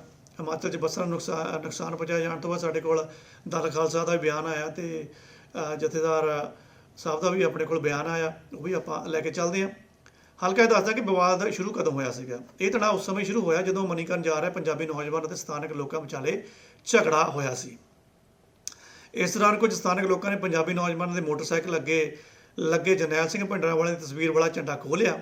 ਇਸ ਦੌਰਾਨ ਦੋਵਾਂ ਧਿਰਾਂ ਵਿਚਾਲੇ ਖਿੱਚਧੂ ਵੀ ਹੋਈ। ਇਹ ਮਾਮਲਾ ਸੋਸ਼ਲ ਮੀਡੀਆ ਉੱਤੇ ਵਾਇਰਲ ਹੋਣ ਤੋਂ ਬਾਅਦ ਪੰਜਾਬ ਤੇ ਹੁਸ਼ਿਆਰਪੁਰ ਦੇ ਤਲਵਾੜਾ ਸਟੇਸ਼ਨ ਉੱਤੇ ਹਿਮਾਚਲ ਨਾਲ ਸੰਬੰਧਿਤ ਸਰਕਾਰੀ ਤੇ ਨਿੱਜੀ ਬੱਸਾਂ ਨੂੰ ਰੋਕ ਕੇ ਕੁਝ ਲੋਕਾਂ ਨੇ ਬੱਸਾਂ ਉੱਤੇ ਜਰਨੈਲ ਸਿੰਘ ਭਿੰਡਰਾਂਵਾਲਿਆਂ ਦੇ ਪੋਸਟਰ ਲਗਾ ਦਿੱਤੇ ਸਨ। ਇਸ ਦਾ ਹਿਮਾਚਲ ਵਿੱਚ ਤਿੱਖਾ ਸਿਆਸੀ ਪ੍ਰਤੀਕਰਮ ਸਾਹਮਣੇ ਆਇਆ ਸੀ। ਇਸ ਵਿਚਕਾਰ ਹੀ 18 ਮਾਰਚ ਨੂੰ ਚੰਡੀਗੜ੍ਹ ਤੋਂ ਹਮੀਰਪੁਰ ਜਾ ਰਹੀ ਹਿਮਾਚਲ ਰੋਡਵੇਜ਼ ਦੀ ਬੱਸ ਨੂੰ ਪੰਜਾਬ ਦੇ ਖਰੜ ਵਿੱਚ ਕੁਝ ਅਣਪਛਾਤੇ ਹਮਲਾਵਰਾਂ ਵੱਲੋਂ ਰੋਕਿਆ ਗਿਆ ਤੇ ਸ਼ੀਸ਼ੇ ਤੋੜੇ ਗਏ ਸਨ। ਇਸ ਮਾਮਲੇ ਵਿੱਚ ਸਵਾਰ ਯਾਤਰੀਆਂ ਨੂੰ ਕੋਈ ਸੱਟ ਜਾਂ ਜਾਨੀ ਨੁਕਸਾਨ ਨਹੀਂ ਸੀ ਪਹੁੰਚਿਆ, ਜਿਸ ਮਗਰੋਂ ਇਹ ਮਾਮਲਾ ਹਿਮਾਚਲ ਪ੍ਰਦੇਸ਼ ਦੇ ਚਾਲੂ ਵਿਧਾਨ ਸਭਾ ਸੈਸ਼ਨ ਦੌਰਾਨ ਪ੍ਰਮੁੱਖਤਾ ਵਿੱਚ ਆ ਗਿਆ ਅਤੇ ਵਿਰੋਧੀ ਪਾਰਟੀ ਵੱਲੋਂ ਸਰਕਾਰ ਨੂੰ ਬੱਸਾਂ ਦੀ ਸੁਰੱਖਿਆ ਲਈ ਯਤਨਾਂ ਲਈ ਸਖਤ ਕਦਮ ਚੁੱਕਣ ਲਈ ਦਬਾਅ ਬਣਾਇਆ ਜਾਣ ਲੱਗਾ ਸੀ। ਜਦੋਂ ਤੱਕ ਪੰਜਾਬ ਸਰਕਾਰ ਹਿਮਾਚਲ ਦੀਆਂ ਬੱਸਾਂ ਨੂੰ ਲੋੜੀਂਦੀ ਸੁਰੱਖਿਆ ਯਕੀਨੀ ਨਹੀਂ ਬਣਾਉਂਦੀ, ਉਦੋਂ ਤੱਕ HRTC ਦੀਆਂ ਬੱਸਾਂ ਪੰਜਾਬ ਵਿੱਚ ਰਾਤ ਨੂੰ ਨਹੀਂ ਠਹਿਰਨਗੀਆਂ। ਇਹ ਸ਼ਬਦ ਹਿਮਾਚਲ ਪ੍ਰਦੇਸ਼ ਦੇ ਡਿਪਟੀ ਮੁੱਖ ਮੰਤਰੀ ਮੁਕੇਸ਼ ਅਗਨੀਹੋਤਰੀ ਦੇ ਨੇ। ਉਹ ਪਿਛਲੇ ਕੁਝ ਦਿਨਾਂ ਤੋਂ ਪੰਜਾਬ ਵਿੱਚ ਹਿਮਾਚਲ ਦੀਆਂ ਸਰਕਾਰੀ ਬੱਸਾਂ ਨੂੰ ਕਈ ਥਾਵਾਂ ਉੱਤੇ ਨੁਕਸਾਨ ਪਹੁੰਚਾਏ ਜਾਣ ਤੇ ਖਾਲਿਸਤਾਨ ਪੱਖੀ ਨਾਅਰੇ ਲਿਖੇ ਜਾਣ ਦੀ ਘਟਨਾ ਤੋਂ ਬਾਅਦ ਅਧਿਕਾਰਤ ਬਿਆਨ ਦੇ ਰਹੇ ਸਨ। ਅਗਨੀਹੋਤਰੀ ਮੁਤਾਬਕ ਹਿਮਾਚਲ ਪ੍ਰਦੇਸ਼ ਸਰਕਾਰ ਨੇ ਪੰਜਾਬ ਵਿੱਚ ਆਪਣੀਆਂ ਸਰਕਾਰੀ ਬੱਸਾਂ ਦੀ ਸੁਰੱਖਿਆ ਨੂੰ ਧਿਆਨ ਵਿੱਚ ਰੱਖਦਿਆਂ ਕੁਝ ਬੱਸਾਂ ਦੀਆਂ ਸਰਵਿਸਿਜ਼ ਨੂੰ ਬੰਦ ਕਰਨ ਦਾ ਫੈਸਲਾ ਕੀਤਾ ਹੈ। ਇਸ ਦੇ ਤਹਿਤ ਰਾਤ ਸਮੇਂ ਪੰਜਾਬ ਵਿੱਚ ਰਹਿਣ ਵਾਲੀਆਂ ਬੱਸਾਂ ਦੇ 20 ਰੂਟਾਂ ਨੂੰ ਸਥਾਈ ਤੌਰ ਤੇ ਬੰਦ ਕਰ ਦਿੱਤਾ ਗਿਆ ਹੈ। ਇਹ ਕਦਮ ਅੰਮ੍ਰਿਤਸਰ ਬੱਸ ਅੱਡੇ 'ਚ ਹਿਮਾਚਲ ਦੀਆਂ ਬੱਸਾਂ ਦੀ ਭੰਨਤੋੜ ਦੀ ਤਾਜ਼ਾ ਘਟਨਾ ਅਤੇ ਪਿਛਲੇ ਕੁਝ ਦਿਨਾਂ ਦਰਮਿਆਨ ਹਿਮਾਚਲ ਰੋਡਵੇਜ਼ ਦੀਆਂ ਬੱਸਾਂ ਨੂੰ ਖਰੜ ਹੁਸ਼ਿਆਰਪੁਰ ਨੁਕਸਾਨ ਪਹੁੰਚਾਏ ਜਾਣ ਤੋਂ ਬਾਅਦ ਲਿਆ ਗਿਆ ਹੈ। ਹਿਮਾਚਲ ਦੀਆਂ ਬੱਸਾਂ ਪੰਜਾਬ ਵਿੱਚ ਨਿਸ਼ਾਨੇ ਉੱਤੇ ਕਿਉਂ ਨੇ, ਗੱਲ ਕਰਦੇ ਹਾਂ ਆਪਾਂ। ਪਿਛਲੇ ਹਫ਼ਤੇ ਹਿਮਾਚਲ ਪ੍ਰਦੇਸ਼ ਦੇ ਮਨੀਕਰਨ ਗੁਰਦੁਆਰਾ ਸਾਹਿਬ ਜਾ ਰਹੇ ਪੰਜਾਬ ਦੇ ਕੁਝ ਨੌਜਵਾਨਾਂ ਨੂੰ ਕੁੱਲੂ ਵਿੱਚ ਕੁਝ ਹਿਮਾਚਲੀ ਲੋਕਾਂ ਦੇ ਨਾਲ ਝਗੜਾ ਹੋਇਆ ਸੀਗਾ, ਜਿਸ ਦੌਰਾਨ ਅਮਨ ਸੂਦ ਨਾਂ ਦੇ ਇੱਕ ਸਥਾਨਕ ਕਾਰਕੁਨ ਨੇ ਇਹਨਾਂ ਨੌਜਵਾਨਾਂ ਉੱਤੇ ਹੁੱਲੜਬਾਜ਼ੀ ਕਰਨ ਦਾ ਇਲਜ਼ਾਮ ਲਗਾਇਆ ਸੀ ਤੇ ਨਾਲ ਹੀ ਉਹਨਾਂ ਨੇ ਮੋਟਰਸਾਈਕਲ ਉੱਤੇ ਲੱਗੇ ਜਰਨੈਲ ਸਿੰਘ ਭਿੰਡਰਾਂਵਾਲੇ ਦੀ ਫੋਟੋ ਵਾਲੇ ਝੰਡੇ ਨੂੰ ਜਬਰੀ ਖੋਹ ਲਿਆ ਸੀ। ਜਰਨੈਲ ਸਿੰਘ ਭਿੰਡਰਾਂਵਾਲੇ ਦੀ ਦਮਦਮੀ ਟਕਸਾਲ ਦੇ ਸਾਬਕਾ ਜਥੇਦਾਰ ਸਨ, ਜਿਨ੍ਹਾਂ ਨੇ ਸਾਲ 1984 ਵਿੱਚ ਭਾਰਤੀ ਫੌਜ ਦੀ ਅਕਾਲ ਤਖ਼ਤ ਉੱਤੇ ਫੌਜੀ ਕਾਰਵਾਈ ਦਾ ਹਥਿਆਰਬੰਦ ਹੋ ਕੇ ਵਿਰੋਧ ਕੀਤਾ ਸੀ। ਇਸ ਵਿੱਚ ਉਹਨਾਂ ਦੀ ਜਾਨ ਚਲੀ ਗਈ ਸੀ। ਸਿੱਖ ਭਾਈਚਾਰੇ ਦਾ ਇੱਕ ਹਿੱਸਾ ਉਹਨਾਂ ਨੂੰ ਆਪਣਾ ਹੀਰੋ ਸਮਝਦਾ ਹੈ, ਜਦ ਕਿ ਬਹੁਤ ਸਾਰੇ ਲੋਕ ਉਹਨਾਂ ਨੂੰ ਅੱਤਵਾਦੀ ਕਰਾਰ ਦਿੰਦੇ ਨੇ। ਭਿੰਡਰਾਂਵਾਲਿਆਂ ਦੀ ਤਸਵੀਰ ਵਾਲੇ ਝੰਡੇ ਖੋਹ ਜਾਣ ਦੀ ਵੀਡੀਓ ਦੇ ਵਾਇਰਲ ਹੋਣ ਤੋਂ ਬਾਅਦ ਖੁਦ ਨੂੰ ਦਲ ਖਾਲਸਾ ਦੇ ਕਾਰਕੁਨ ਦੱਸਣ ਵਾਲੇ ਕੁਝ ਨੌਜਵਾਨਾਂ ਨੇ ਹੁਸ਼ਿਆਰਪੁਰ ਵਿੱਚ ਹਿਮਾਚਲ ਦੀਆਂ ਬੱਸਾਂ ਉੱਤੇ ਭਿੰਡਰਾਂਵਾਲਿਆਂ ਦੇ ਪੋਸਟਰ ਚਿਪਕਾਏ ਸਨ। ਇਸ ਤਰ੍ਹਾਂ ਕਈ ਥਾਵਾਂ ਉੱਤੇ ਬੱਸਾਂ ਨਾਲ ਭੰਨਤੋੜ ਕੀਤੀ ਗਈ। ਇਹ ਮਾਮਲਾ ਦੋਵਾਂ ਸੂਬਿਆਂ ਵਿੱਚ ਵਿਵਾਦ ਦਾ ਮੁੱਦਾ ਬਣਿਆ ਹੋਇਆ ਹੈ। ਉਧਰ ਪੰਜਾਬ ਪੁਲਿਸ ਦਾ ਕਹਿਣਾ ਹੈ ਕਿ ਅੰਮ੍ਰਿਤਸਰ ਭੰਨਤੋੜ ਦੇ ਮਾਮਲੇ ਵਿੱਚ ਕੇਸ ਦਰਜ ਕਰਕੇ ਜਾਂਚ ਕੀਤੀ ਜਾ ਰਹੀ ਹੈ ਤੇ ਖਰੜ ਵਿਚਲੇ ਹਮਲੇ ਵਿੱਚ ਸ਼ਾਮਲ ਮੁਲਜ਼ਮਾਂ ਨੂੰ ਗ੍ਰਿਫਤਾਰ ਕੀਤਾ ਗਿਆ ਹੈ। ਦਲ ਖਾਲਸਾ ਦਾ ਪ੍ਰਤੀਕਰਮ ਲੈ ਕੇ ਆਉਣੇ ਕਿ ਦਲ ਖਾਲਸਾ ਨੇ ਇਹਦੇ ਉੱਪਰ ਫਿਰ ਕੀ ਆਪਣੀ ਰਾਏ ਵਿਅਕਤ ਕੀਤੀ। ਦਲ ਖਾਲਸਾ ਦੇ ਕਾਰਕੁਨਾਂ ਵੱਲੋਂ ਹਿਮਾਚਲ ਪ੍ਰਦੇਸ਼ ਦੇ ਵਿੱਚ ਪੰਜਾਬੀ ਨੌਜਵਾਨਾਂ ਅਤੇ ਸਥਾਨਕ ਲੋਕਾਂ ਦਰਮਿਆਨ ਝਗੜੇ ਤੋਂ ਬਾਅਦ ਪੰਜਾਬ ਵਿੱਚ ਕਈ ਥਾਈਂ ਰੋਸ ਮੁਜ਼ਾਹਰੇ ਕੀਤੇ ਗਏ ਸਨ ਤੇ ਹਿਮਾਚਲ ਸਰਕਾਰ ਵੱਲੋਂ ਰੋਸ ਜ਼ਾਹਰ ਕੀਤਾ ਗਿਆ ਸੀ। ਦਲ ਖਾਲਸਾ ਦੇ ਕਮਰਪਾਲ ਬਿੱਟੂ ਨੇ ਗੱਲ ਕਰਦਿਆਂ ਪੰਜਾਬੀ ਨੌਜਵਾਨਾਂ ਦੇ ਵਾਰਾਂ ਤੋਂ ਹਿਮਾਚਲ ਪ੍ਰਦੇਸ਼ ਵਿੱਚ ਜਰਨੈਲ ਸਿੰਘ ਭਿੰਡਰਾਂਵਾਲੇ ਦੀ ਤਸਵੀਰ ਨੂੰ ਹਟਾਉਣ ਦੀ ਘਟਨਾ ਉੱਤੇ ਰੋਸ ਜ਼ਾਹਰ ਕੀਤਾ, ਪਰ ਹਿਮਾਚਲ ਰੋਡਵੇਜ਼ ਦੀਆਂ ਬੱਸਾਂ ਤੇ ਹੋ ਰਹੇ ਹਮਲਿਆਂ ਨੂੰ ਮੰਦਭਾਗਾ ਵੀ ਕਰਾਰ ਦਿੱਤਾ ਹੈ। ਉਹਨਾਂ ਕਿਹਾ ਕਿ ਖਰੜ ਅਤੇ ਅੰਮ੍ਰਿਤਸਰ ਵਿਖੇ ਹਿਮਾਚਲ ਰੋਡਵੇਜ਼ ਦੀਆਂ ਬੱਸਾਂ ਤੇ ਹੋਏ ਹਮਲੇ ਸ਼ਰਾਰਤੀ ਅਨਸਰਾਂ ਦੀ ਕਾਰਵਾਈ ਸੀ ਤੇ ਅਜਿਹੀਆਂ ਘਟਨਾਵਾਂ ਅਸਲ ਮੁੱਦੇ ਤੋਂ ਧਿਆਨ ਪਾਸੇ ਹਟਾਉਂਦੀਆਂ ਨੇ। ਉਹਨਾਂ ਦੀ ਮੰਗ ਹੈ ਕਿ ਹਿਮਾਚਲ ਸਰਕਾਰ ਵੱਲੋਂ ਦਰਜ ਕੀਤੇ ਸਾਰੇ ਕੇਸ ਵਾਪਸ ਲਏ ਜਾਣ ਤੇ ਹਿਮਾਚਲ ਪ੍ਰਦੇਸ਼ ਦੇ ਨੇਤਾਵਾਂ ਵੱਲੋਂ ਸਿਆਸੀ ਫਾਇਦੇ ਦੇ ਲਈ ਦਿੱਤੇ ਬਿਆਨਾਂ ਪ੍ਰਤੀ ਸਿੱਖਾਂ ਤੋਂ ਮਾਫੀ ਮੰਗਣੀ ਚਾਹੀਦੀ ਹੈ। ਜਥੇਦਾਰ ਸਾਹਿਬ ਦੇ ਆਪਾਂ ਬਿਆਨ ਉੱਪਰ ਚੱਲਦੇ ਹਾਂ। ਜਥੇਦਾਰ ਦਾ ਹਿਮਾਚਲੀ ਲੋਕਾਂ ਨੂੰ ਕੀ ਸੁਨੇਹਾ ਦਿੱਤਾ। ਅੰਮ੍ਰਿਤਸਰ ਵਿੱਚ ਸ੍ਰੀ ਦਰਬਾਰ ਸਾਹਿਬ ਦੇ ਦਰਸ਼ਨਾਂ ਲਈ ਆਏ ਹਿਮਾਚਲ ਦੇ ਵਿਦਿਆਰਥੀਆਂ ਅਤੇ ਅਧਿਆਪਕਾਂ ਨਾਲ ਅਕਾਲ ਤਖ਼ਤ ਸਾਹਿਬ ਦੇ ਜਥੇਦਾਰ ਗਿਆਨੀ ਕੁਲਦੀਪ ਸਿੰਘ ਗੜਗੱਜ ਨੇ ਉਚੇਚੀ ਗੱਲਬਾਤ ਕੀਤੀ, ਮੁਲਾਕਾਤ ਕੀਤੀ ਤੇ ਨਾਲ ਕਿਹਾ ਸਾਨੂੰ ਇੱਥੇ ਆਉਣ ਤੋਂ ਪਹਿਲਾਂ ਕਿਉਂਕਿ ਹਿਮਾਚਲੀ ਜਿਹੜੇ ਵਿਦਿਆਰਥੀ ਸੀਗੇ ਉਹ ਜਦੋਂ ਉਹਨਾਂ ਦੀ ਗੱਲਬਾਤ ਹੋ ਰਹੀ ਸੀ ਤਾਂ ਉਹਨਾਂ ਨੇ ਇਹ ਕਿਹਾ ਕਿ ਸਾਨੂੰ ਇੱਥੇ ਆਉਣ ਤੋਂ ਪਹਿਲਾਂ ਕੁਝ ਲੋਕਾਂ ਬਹੁਤ ਕਿਹਾ ਕਿ ਪੰਜਾਬ ਤੁਹਾਡੇ ਲਈ ਸੁਰੱਖਿਅਤ ਨਹੀਂ ਹੈ, ਪਰ ਅਸੀਂ ਫਿਰ ਵੀ ਆਉਣ ਦਾ ਫੈਸਲਾ ਕੀਤਾ ਤੇ ਹੁਣ ਸਾਨੂੰ ਪੰਜਾਬ ਦੀ ਧਰਤੀ ਤੇ ਆ ਕੇ ਬਹੁਤ ਚੰਗਾ ਲੱਗ ਰਿਹਾ ਹੈ। ਇੱਥੇ ਕਿਸੇ ਵੀ ਤਰ੍ਹਾਂ ਦਾ ਕੋਈ ਡਰ ਨਹੀਂ ਹੈ। ਸੋ ਇਹਦੇ ਸੰਦਰਭ ਦੇ ਵਿੱਚ ਅਕਾਲ ਤਖ਼ਤ ਸਾਹਿਬ ਵੱਲੋਂ ਉਹਨਾਂ ਨੂੰ ਭਰੋਸਾ ਦਿਵਾਇਆ ਗਿਆ ਕਿ ਪੰਜਾਬ ਗੁਰਾਂ ਦੀ ਧਰਤੀ ਹੈ ਤੇ ਇੱਥੇ ਤੁਹਾਡੇ ਵੱਲ ਕੋਈ ਉਂਗਲ ਵੀ ਨਹੀਂ ਚੁੱਕ ਸਕਦਾ। ਦੋਵਾਂ ਸੂਬਿਆਂ ਦੇ ਲੋਕਾਂ ਨੂੰ ਆਪਸ ਵਿੱਚ ਰਲ ਮਿਲ ਕੇ ਰਹਿਣ ਦੀ ਅਪੀਲ ਵੀ ਕੀਤੀ। ਬਤੌਰ ਪੱਤਰਕਾਰ ਤੇ ਜਾਂ ਕਹਿ ਲਓ ਕਿ ਐਜ਼ ਏ ਵਸਨੀਕ ਇਹਦੇ ਨਾਲ ਮੈਂ ਆਪਣਾ ਸੁਨੇਹਾ ਜ਼ਰੂਰ ਲਾਉਂਦਾ ਚੱਲਦਾ। ਦੇਖੋ, ਜਥੇਦਾਰ ਸਾਹਿਬ ਦੇ ਬਿਆਨ ਤੋਂ ਵੀ ਸਪਸ਼ਟ ਇਹ ਜਾ ਰਿਹਾ, ਦਲ ਖਾਲਸਾ ਦੇ ਬਿਆਨ ਤੋਂ ਵੀ ਸਪਸ਼ਟ ਇਹ ਜਾ ਰਿਹਾ, ਪੰਜਾਬ ਸਰਕਾਰ ਦੀ ਵੀ ਗੱਲ ਕਰੀਏ, ਹਿਮਾਚਲ ਸਰਕਾਰ ਦੀ ਵੀ ਗੱਲ ਕਰੀਏ, ਉਹਨਾਂ ਨੇ ਕਿਹਾ ਕਿ ਇਹੋ ਜਿਹੀਆਂ ਸ਼ਰਾਰਤਾਵਾਂ ਤੋਂ ਬਚੋ ਜਿਹੜੀਆਂ ਅਸਲ ਮੁਸ਼ਕਲਾਤਾਂ ਨੇ ਆਵਾਮ ਦੀਆਂ, ਉਹਦੇ ਉੱਪਰ ਧਿਆਨ ਦਿਓ। ਦੇਖੋ, ਇਹ ਵੀ ਨਹੀਂ ਹੈ ਕਿ ਹਿਮਾਚਲ ਪ੍ਰਦੇਸ਼ ਇਸ ਵੇਲੇ ਸੁਖਾਲਾ ਆ ਜਾਂ ਉਹ ਕੋਈ ਕਹਿ ਲਓ ਕਿ ਉੱਥੇ ਵਧੀਆ ਸਾਰਾ ਕੁਝ ਚੱਲ ਰਿਹਾ ਤੇ ਪੰਜਾਬ ਦੇ ਕਹਿ ਲਓ ਕਿ ਹਾਲਾਤ ਵੀ ਇੰਨੇ ਕੋਈ ਚੰਗੇ ਨਹੀਂ ਹੈਗੇ। ਜੇ ਆਪਾਂ ਆਰਥਿਕ ਪੱਖ ਤੇ ਦੇਖੀਏ, ਹਿਮਾਚਲ ਦਾ ਜਿਹੜਾ ਸੇਬਾਂ ਦਾ ਕਾਰੋਬਾਰ ਹੈ ਉਹਦੇ ਉੱਪਰ ਪਹਿਲਾਂ ਹੀ ਕਹਿ ਲਓ ਕਿ ਵੱਡੇ ਜਿਹੜੇ ਕਾਰਪੋਰੇਟ ਆਪਾਂ ਨਾਮ ਨਹੀਂ ਲੈਂਦੇ ਹੈਗੇ, ਉਹਨਾਂ ਨੇ ਆਪਣਾ ਠੋਕਾ ਪੂਰਾ ਲਗਾਇਆ ਹੋਇਆ ਤੇ ਕਿਸਾਨ ਬੜੇ ਉਹਦੇ ਤੋਂ ਚਿੰਤਤ ਨੇ ਤੇ ਕਿਸਾਨਾਂ ਨੂੰ ਵਾਜਬ ਮੁੱਲ ਉਹਨਾਂ ਦਾ ਨਹੀਂ ਮਿਲ ਰਿਹਾ। ਤੇ ਆਉਣ ਵਾਲੇ ਦਿਨਾਂ ਦੇ ਵਿੱਚ ਜਿਸ ਤਰ੍ਹਾਂ ਕੈਲੀਫੋਰਨੀਆ ਦੇ ਵਿੱਚੋਂ ਸਾਡੇ ਕੋਲੋਂ ਬਦਾਮ ਵਗੈਰਾ ਆਉਂਦੇ ਨੇ ਤੇ ਟੈਰਿਫ ਕਹਿੰਦੇ ਡਿਊਟੀ ਵਗੈਰਾ ਘੱਟ ਹੋ ਰਹੀ, ਹੋ ਸਕਦਾ ਕਿ ਉੱਥੇ ਦੇ ਸੇਬ ਵੀ ਫਿਰ ਇੱਥੇ ਆ ਕੇ ਡਿੱਗਣ, ਕਿਉਂਕਿ ਟੈਰਿਫ ਘੱਟ ਜਾਏਗਾ ਤਾਂ ਮੁਸ਼ਕਲਾਂ ਬਹੁਤ ਵੱਧ ਜਾਣਗੀਆਂ ਹਿਮਾਚਲ ਦੇ ਕਿਸਾਨਾਂ ਦੇ ਲਈ ਵੀ। ਆਰਥਿਕ ਮੰਦੀ ਹਿਮਾਚਲ ਦੇ ਵਿੱਚ ਵੀ ਚੱਲ ਰਹੀ ਆ, ਸਰਕਾਰ ਕਾਂਗਰਸ ਦੀ ਹੈ ਉਹਨਾਂ ਦੀ, ਤੇ ਉਹਨਾਂ ਦੇ ਜਿਹੜੇ CM ਆ ਉਹਨਾਂ ਨੇ ਵੀ ਤੁਸੀਂ ਪ੍ਰੈਸ ਮੀਡੀਆ ਦੇ ਵਿੱਚ ਦੇਖ ਸਕਦੇ ਹੋ, ਇੱਕ ਦਿਨ ਉਹਨਾਂ ਨੇ ਰੋਂਦੇ ਹੋਏ ਇਹ ਕਿਹਾ ਕਿ ਵੀ ਸਾਡੇ ਕੋਲ ਤਾਂ ਸਾਡੇ ਕਰਮਚਾਰੀਆਂ ਨੂੰ ਤਨਖਾਹ ਦੇਣ ਲਈ ਪੈਸੇ ਵੀ ਨਹੀਂ ਆ, ਵੀ ਸਾਡੇ ਲਈ ਬਹੁਤ ਮੁਸ਼ਕਿਲ ਆ। ਬਚੋ ਇਸ ਤਰ੍ਹਾਂ ਦੀਆਂ ਹਰਕਤਾਂ ਤੋਂ, ਇਸ ਤਰ੍ਹਾਂ ਦੀਆਂ ਅਫਵਾਹਾਂ ਤੋਂ। ਆਪਾਂ ਨੂੰ ਲੜਾਈਆਂ ਝਗੜੇ ਨਹੀਂ ਚਾਹੀਦੇ। ਤੇ ਜੇ ਆਪਾਂ ਪੰਜਾਬ ਵੱਲ ਜਾਈਏ ਤਾਂ ਪੰਜਾਬ ਦੇ ਉੱਤੇ ਇਹ ਮੁਸ਼ਕਿਲਾਂ ਤਾਂ ਬੜੀਆਂ ਹੋਈਆਂ। ਆਰਥਿਕ ਉੱਥੇ ਵੀ ਕਹਿ ਲਓ ਕਿ ਸੰਕਟ ਚੱਲ ਰਿਹਾ ਆ ਤੇ ਰਾਜਨੀਤਿਕ ਸੰਕਟ ਪਹਿਲਾਂ ਹੀ ਚੱਲ ਰਿਹਾ ਆ। ਸੋ ਸੁਨੇਹਾ ਇਹ ਹੈ ਕਿ ਆਰਥਿਕਤਾ ਵੱਲ ਦੋਵੇਂ ਰਾਜ ਆਪਣੇ ਧਿਆਨ ਦੇਣ, ਆਵਾਮ ਦੀਆਂ ਮੁਸ਼ਕਿਲਾਂ ਦੂਰ ਕਰਨ, ਇਹੋ ਜਿਹਾ ਜਿਹੜੀਆਂ ਕਾਰਵਾਈਆਂ ਹੋ ਰਹੀਆਂ ਇਹਨਾਂ ਤੋਂ ਬਚੋ। ਤੇ ਚੱਲਦੇ ਆਪਾਂ ਫਿਰ ਆਪਣੇ ਅਗਲੇ ਵਿਸ਼ੇ ਦੇ ਉੱਪਰ। ਸਾਡੇ ਕੋਲ 2 ਹੋਰ ਵਿਸ਼ੇ ਬਚੇ ਨੇ। ਆਪਾਂ ਸਭ ਤੋਂ ਪਹਿਲਾਂ ਕੈਨੇਡਾ ਚੱਲਦੇ ਹਾਂ ਜੀ। ਕੈਨੇਡਾ ਵਿੱਚ ਸਮੇਂ ਤੋਂ ਪਹਿਲਾਂ ਚੋਣਾਂ ਦਾ ਐਲਾਨ ਕਰ ਦਿੱਤਾ ਗਿਆ ਜੀ। ਕਿਹੜੀਆਂ ਮੁੱਖ ਪਾਰਟੀਆਂ ਚੋਣ ਮੈਦਾਨ ਦੇ ਵਿੱਚ ਨੇ ਤੇ ਟਰੰਪ ਦੇ ਦਖਲ ਦਾ ਕਿਹੋ ਜਿਹਾ ਹੋਵੇਗਾ ਅਸਰ, ਆਪਾਂ ਇਹਦੇ ਉੱਪਰ ਥੋੜ੍ਹੀ ਜਿਹੀ ਗੱਲਬਾਤ ਕਰਦੇ ਹਾਂ। ਕੈਨੇਡਾ ਦੇ ਨਵੇਂ ਨਿਯੁਕਤ ਪ੍ਰਧਾਨ ਮੰਤਰੀ ਮਾਰਕ ਕਾਰਨੀ ਨੇ ਅਚਾਨਕ ਚੋਣਾਂ ਦਾ ਐਲਾਨ ਕਰ ਦਿੱਤਾ ਹੈ, ਜਿਸ ਦੇ ਤਹਿਤ ਦੇਸ਼ ਵਿੱਚ 28 ਅਪ੍ਰੈਲ ਨੂੰ ਵੋਟਾਂ ਹੋਣਗੀਆਂ। ਇਹ ਚੋਣ ਅਜਿਹੇ ਸਮੇਂ ਵਿੱਚ ਹੋ ਰਹੀ ਹੈ ਜਦੋਂ ਕੈਨੇਡਾ ਅਮਰੀਕਾ ਨਾਲ ਵਪਾਰ ਯੁੱਧ ਦਾ ਸਾਹਮਣਾ ਕਰ ਰਿਹਾ ਹੈ ਅਤੇ ਰਾਸ਼ਟਰਪਤੀ ਡੋਨਾਲਡ ਟਰੰਪ ਨੇ ਇਸ ਨੂੰ 51ਵਾਂ ਅਮਰੀਕੀ ਸੂਬਾ ਬਣਨ ਦਾ ਸੱਦਾ ਵੀ ਦਿੱਤਾ ਹੋਇਆ ਹੈ। ਇਹਨਾਂ ਚੋਣਾਂ ਵਿੱਚ ਅਜਿਹੇ ਹੀ ਕਈ ਮੁੱਦੇ ਹਨ ਜੋ ਵੋਟਰਾਂ ਦੇ ਦਿਮਾਗ ਵਿੱਚ ਸਭ ਤੋਂ ਜ਼ਿਆਦਾ ਹੋਣਗੇ। ਲੰਘੇ ਐਤਵਾਰ ਨੂੰ ਕਾਰਨੀ ਨੇ ਓਟਾਵਾ ਵਿੱਚ ਬੋਲਦਿਆਂ ਕਿਹਾ ਹੈ ਕਿ ਟਰੰਪ ਨਾਲ ਜਿੱਤਣ ਲਈ ਉਹਨਾਂ ਨੂੰ ਇੱਕ ਸਪਸ਼ਟ ਸਕਾਰਾਤਮਕ ਫਤਵੇ ਦੀ ਲੋੜ ਹੈ। ਜਸਟਿਨ ਟਰੂਡੋ ਦੇ ਅਸਤੀਫੇ ਤੋਂ ਬਾਅਦ ਲਿਬਰਲ ਪਾਰਟੀ ਦੇ ਮਾਰਕ ਕਾਰਨੀ ਨੇ ਕੈਨੇਡਾ ਦੇ ਪ੍ਰਧਾਨ ਮੰਤਰੀ ਵਜੋਂ ਸਹੁੰ ਚੁੱਕੀ ਹੈ ਤੇ ਉਹਨਾਂ ਨੇ ਪ੍ਰਧਾਨ ਮੰਤਰੀ ਬਣਨ ਤੋਂ 9 ਦਿਨ ਬਾਅਦ ਹੀ ਚੋਣਾਂ ਦਾ ਐਲਾਨ ਹੋ ਗਿਆ ਹੈ। ਚੋਣਾਂ ਵਿੱਚ ਕਾਰਨੀ ਦਾ ਸਾਹਮਣਾ ਕੰਜ਼ਰਵੇਟਿਵ ਪਾਰਟੀ ਆਗੂ ਪੀਰੇ ਪੋਲੇਵਰ ਨਾਲ ਹੋਵੇਗਾ, ਜਿਨ੍ਹਾਂ ਦੀ ਪਾਰਟੀ 2023 ਦੇ ਮੱਧ ਤੋਂ ਕੌਮੀ ਚੋਣਾਂ ਵਿੱਚ ਅੱਗੇ ਚੱਲ ਰਹੀ। ਹਾਲਾਂਕਿ ਹਾਲ ਹੀ ਦੇ ਸਰਵੇਖਣਾਂ ਤੋਂ ਪਤਾ ਚੱਲਦਾ ਹੈ ਕਿ ਮੁਕਾਬਲਾ ਹੁਣ ਬਰਾਬਰੀ ਦਾ ਹੈ। ਵੋਟਰ ਇਸ ਗੱਲ ਤੇ ਵਿਚਾਰ ਕਰਨਗੇ ਕਿ ਅਜਿਹੇ ਸਮੇਂ ਜਦੋਂ ਸੰਯੁਕਤ ਰਾਜ ਅਮਰੀਕਾ ਇਸ ਦਾ ਗੁਆਂਢੀ ਅਤੇ ਸਭ ਤੋਂ ਵੱਡਾ ਆਰਥਿਕ ਭਾਈਵਾਲ ਵਪਾਰ ਯੁੱਧ ਸ਼ੁਰੂ ਕਰ ਰਿਹਾ ਹੈ ਅਤੇ ਰਾਸ਼ਟਰਪਤੀ ਡੋਨਾਲਡ ਟਰੰਪ ਨੇ ਕੈਨੇਡਾ ਨੂੰ 51ਵਾਂ ਅਮਰੀਕੀ ਸੂਬਾ ਬਣਾਉਣ ਬਾਰੇ ਸੋਚ ਰਹੇ ਹਨ, ਕਿਸ ਪਾਰਟੀ ਨੂੰ ਦੇਸ਼ ਤੇ ਰਾਜ ਕਰਨਾ ਚਾਹੀਦਾ ਹੈ। ਬੇਸ਼ੱਕ ਰਹਾਇਸ਼ ਅਤੇ ਇਮੀਗ੍ਰੇਸ਼ਨ ਬਾਰੇ ਘਰੇਲੂ ਮੁੱਦੇ ਅਜੇ ਵੀ ਮਹੱਤਵਪੂਰਨ ਰਹਿਣਗੇ, ਪਰ ਦਹਾਕਿਆਂ ਵਿੱਚ ਪਹਿਲੀ ਵਾਰ ਇੱਥੋਂ ਦੇ ਲੋਕਾਂ ਦੇ ਮਨਾਂ ਵਿੱਚ ਦੇਸ਼ ਦੇ ਭਵਿੱਖ ਬਾਰੇ ਬੁਨਿਆਦੀ ਸਵਾਲ ਵੀ ਹੋਣਗੇ। ਚਲੋ ਹੁਣ ਆਪਾਂ ਪਾਰਟੀਆਂ ਦੀ ਗੱਲ ਕਰਦੇ ਹਾਂ। ਕਿਹੜੀਆਂ ਮੁੱਖ ਪਾਰਟੀਆਂ ਚੋਣ ਮੈਦਾਨ ਦੇ ਵਿੱਚ ਨੇ? ਕੈਨੇਡਾ ਦੀਆਂ ਅਗਲੀਆਂ ਚੋਣਾਂ ਵਿੱਚ 4 ਮੁੱਖ ਪਾਰਟੀਆਂ ਮੈਦਾਨ ਵਿੱਚ ਨੇ, ਜਿਨ੍ਹਾਂ ਵਿੱਚ ਲਿਬਰਲਸ, ਕੰਜ਼ਰਵੇਟਿਵ, ਨਿਊ ਡੈਮੋਕ੍ਰੇਟਸ ਯਾਨੀ ਕਿ NDP ਅਤੇ ਦਾ ਬਲੌਕ ਕਿਊਬਿਕੋਇਸ ਇਹ ਹੈਗੀਆਂ ਜੀ ਆਪਣੇ ਚੋਣ ਮੈਦਾਨ ਦੇ ਵਿੱਚ। ਲਿਬਰਲਸ ਸਾਲ 2015 ਤੋਂ ਸੱਤਾ ਵਿੱਚ ਹਨ ਅਤੇ ਉਦੋਂ ਤੋਂ ਹੀ ਜਸਟਿਨ ਟਰੂਡੋ ਪ੍ਰਧਾਨ ਮੰਤਰੀ ਸਨ। ਉਹਨਾਂ ਕੋਲ ਮੌਜੂਦਾ ਸਮੇਂ ਵਿੱਚ 153 ਸੀਟਾਂ ਨੇ।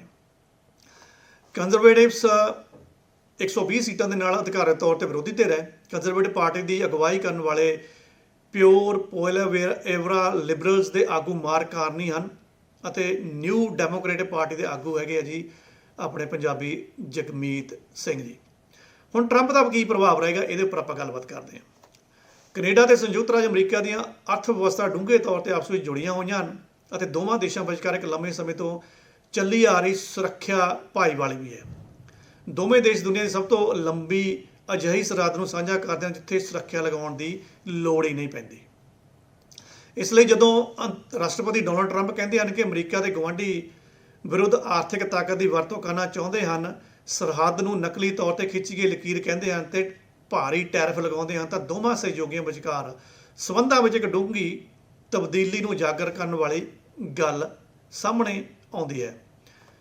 ਮਾਰਸੀ ਸਰਕੇਸ ਪਬਲਿਕ ਅਫੇਅਰਸ ਫੋਰਮ ਕੰਪਾਸ ਰੋਜ਼ ਦੇ ਮੁਖੀ ਰਣਨੀਤੀ ਅਧਿਕਾਰੀ ਅਤੇ ਸਾਬਕਾ ਪ੍ਰਧਾਨ ਮੰਤਰੀ ਜਸਟਿਨ ਟਰੂਡੋ ਦੀ ਸਾਬਕਾ ਨੀਤੀ ਨਿਰਦੇਸ਼ਕ ਨੇ ਕਿਹਾ, ਰਾਸ਼ਟਰਪਤੀ ਦੀਆਂ ਕਾਰਵਾਈਆਂ ਦੇ ਕੈਨੇਡੀਅਨ ਸਿਆਸਤ, ਕੈਨੇਡੀਅਨ ਮਾਨਸਿਕਤਾ ਅਤੇ ਕੈਨੇਡੀਅਨ ਕਾਰੋਬਾਰ ਉੱਤੇ ਪ੍ਰਭਾਵ ਨੂੰ ਵਧਾ ਚੜਾ ਕੇ ਦੱਸਣਾ ਠੀਕ ਨਹੀਂ ਹੈ। ਇਸ ਦਾ ਮਤਲਬ ਹੈ ਕਿ ਇਹ ਆਮ ਚੋਣਾਂ ਅਮਰੀਕਾ ਅਤੇ ਕੈਨੇਡਾ ਵਿਚਾਲੇ ਸਬੰਧਾਂ ਦੇ ਨਾਲ ਨਾਲ ਘਰੇਲੂ ਮਾਮਲਿਆਂ ਬਾਰੇ ਵੀ ਹਨ। ਪਰ ਐਤਵਾਰ ਨੂੰ ਜਿਵੇਂ ਹੀ ਚੋਣ ਮੁਹਿੰਮ ਸ਼ੁਰੂ ਹੋਈ, ਸਾਰੇ ਪਾਰਟੀਆਂ ਦੇ ਆਗੂ ਆਪਣੀ ਸ਼ੁਰੂਆਤੀ ਸੰਦੇਸ਼ਾਂ ਨੂੰ ਅਮਰੀਕੀ ਧਮਕੀਆਂ ਉੱਤੇ ਹੀ ਕੇਂਦਰਿਤ ਕੀਤਾ। ਟਰੰਪ ਦੇ ਦਖਲ ਦਾ ਆਪਾਂ ਅਸਰ ਦੇਖਦੇ ਹਾਂ ਕਿ ਕੀ ਹੋ ਸਕਦਾ ਆ। ਟਰੰਪ ਦੇ ਦਖਲ ਨੇ ਕੈਨੇਡਾ ਵਿੱਚ ਸਿਆਸਤ ਨੂੰ ਪਹਿਲਾਂ ਹੀ ਨਵਾਂ ਰੂਪ ਦੇ ਦਿੱਤਾ ਹੈ। ਪਹਿਲਾਂ ਜਿੱਥੇ ਲੱਗ ਰਿਹਾ ਸੀਗਾ ਇਸ ਵਾਰ ਕੰਜ਼ਰਵੇਟਿਵ ਪਾਰਟੀ ਦੀ ਜਿੱਤ ਹੋਵੇਗੀ, ਉੱਥੇ ਹੁਣ ਇਹ ਮੁਕਾਬਲਾ ਕੰਜ਼ਰਵੇਟਿਵ ਤੇ ਲਿਬਰਲਾਂ ਵਿਚਕਾਰ ਬਰਾਬਰੀ ਦਾ ਨਜ਼ਰ ਆ ਰਿਹਾ ਹੈ। ਅਗਲੇ ਕੁਝ ਹਫ਼ਤਿਆਂ ਵਿੱਚ ਅਮਰੀਕੀ ਰਾਸ਼ਟਰਪਤੀ ਕਹਿੰਦੇ ਹਨ ਅਤੇ ਕਰਦੇ ਹਨ ਇਹ ਨਿਸ਼ਚਿਤ ਤੌਰ ਤੇ ਚੋਣ ਦੌੜ ਵਿੱਚ ਅਹਿਮ ਭੂਮਿਕਾ ਨਿਭਾਉਣਗੇ। ਉਦਾਹਰਨ ਦੇ ਲਈ 2 ਅਪ੍ਰੈਲ ਨੂੰ ਚੋਣ ਮੁਹਿੰਮ ਦੇ ਦੂਜੇ ਹਫ਼ਤੇ ਦੌਰਾਨ ਵਾਈਟ ਹਾਊਸ ਵਿੱਚ ਵੱਲੋਂ ਗਲੋਬਲ ਟੈਰਿਫ ਦਾ ਐਲਾਨ ਕਰਨ ਦੀ ਉਮੀਦ ਵੀ ਜਤਾਈ ਜਾ ਰਹੀ ਹੈ। ਉਹ ਚੋਣਾਂ ਬਾਰੇ ਆਪਣੇ ਵਿਚਾਰ ਪਹਿਲਾਂ ਹੀ ਸਪਸ਼ਟ ਕਰ ਚੁੱਕੇ ਨੇ। 18 ਮਾਰਚ ਨੂੰ ਉਹਨਾਂ ਨੇ ਫੌਕਸ ਨਿਊਜ਼ ਦੀ ਹੋਸਟ ਲੌਰਾ ਇੰਗਰਾਹਮ ਨੂੰ ਕਿਹਾ ਕਿ ਕੰਜ਼ਰਵੇਟਿਵ ਆਗੂ ਪਿਓਰ ਮੂਰਖਤਾਪੂਰਨ ਢੰਗ ਦੇ ਨਾਲ ਮੇਰੇ ਦੋਸਤ ਨਹੀਂ ਹੈ ਅਤੇ ਅਸਲ ਵਿੱਚ ਇੱਕ ਉਦਾਰਵਾਦੀ ਨਾਲ ਨਜਿੱਠਣਾ ਆਸਾਨ ਹੋ ਸਕਦਾ ਹੈ। ਅਖੀਰ ਵਿੱਚ ਉਹਨਾਂ ਕਿਹਾ ਕਿ ਕੌਣ ਜਿੱਤਦਾ ਹੈ ਇਹ ਮੇਰੇ ਲਈ ਕੋਈ ਮਾਅਨੇ ਨਹੀਂ ਰੱਖਦਾ। ਸੋ ਹੁਣ ਗੱਲ ਇੱਥੇ ਮੁੱਕਦੀ ਆ ਕਿ ਇੱਕ ਬੈਂਕਰ ਦੀ ਸਿਆਸੀ ਦਿੱਗਜ ਨੂੰ ਟੱਕਰ ਕਿਹੋ ਜਿਹੀ ਹੋਏਗੀ, ਜਾਣੀ ਕਿ ਕਾਰਨੀ ਦੀ ਇਸ ਸਿਆਸੀ ਦਿੱਗਜ ਨੂੰ ਟੱਕਰ ਕਿਹੋ ਜਿਹੀ ਹੋਏਗੀ। ਕੈਨੇਡੀਅਨ ਜਾਣਦੇ ਹਨ ਕਿ ਅਗਲੇ ਪ੍ਰਧਾਨ ਮੰਤਰੀ ਉਹਨਾਂ ਦੇ ਅਗਲੇ ਪ੍ਰਧਾਨ ਮੰਤਰੀ ਕੋਲ ਡੋਨਲਡ ਟਰੰਪ ਨਾਲ ਨਜਿੱਠਣ ਦੇ ਇਲਾਵਾ ਕੋਈ ਹੋਰ ਚਾਰਾ ਬਚਿਆ ਹੀ ਨਹੀਂ ਹੈਗਾ। ਇਸ ਲਈ ਬਹੁਤ ਸਾਰੇ ਵੋਟਰਾਂ ਦੇ ਮਨਾਂ ਵਿੱਚ ਸਵਾਲ ਹੈ ਕਿ ਇੱਕ ਮਨਮੌਜੀ ਅਮਰੀਕੀ ਰਾਸ਼ਟਰਪਤੀ ਨੂੰ ਸਭ ਤੋਂ ਵੱਧ ਕੁਸ਼ਲਤਾ ਦੇ ਨਾਲ ਕੌਣ ਸੰਭਾਲ ਸਕਦਾ ਆ।